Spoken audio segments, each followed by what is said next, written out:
Transformers are composed of an iron core ring wrapped in coils.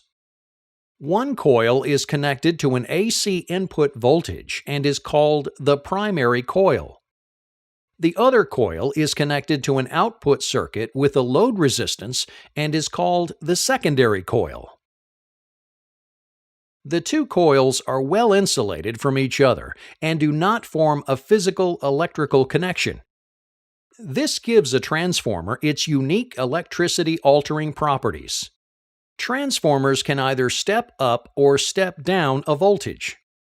In a step-down transformer, the number of turns in the primary coil is greater than the number of turns in the secondary coil.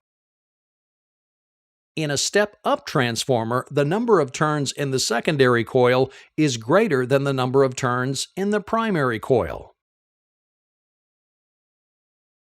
The constantly changing current driven by an alternating voltage source induces a changing magnetic field in the core of the transformer. The magnetic field created by the alternating current in the primary coil generates the flux in the transformer core. The secondary coil converts the flux back into current flow and produces a voltage at the load or resistance in the secondary circuit.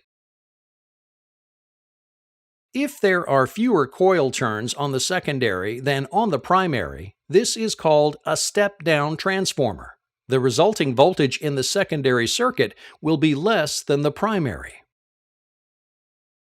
In this example, we have 20 turns on the primary coil and 10 turns on the secondary coil. To determine the decrease in voltage occurring in this step-down transformer, we can use a simple ratio formula. This formula simply states that the secondary voltage to primary voltage ratio is the same as the secondary coil to primary coil turn ratio.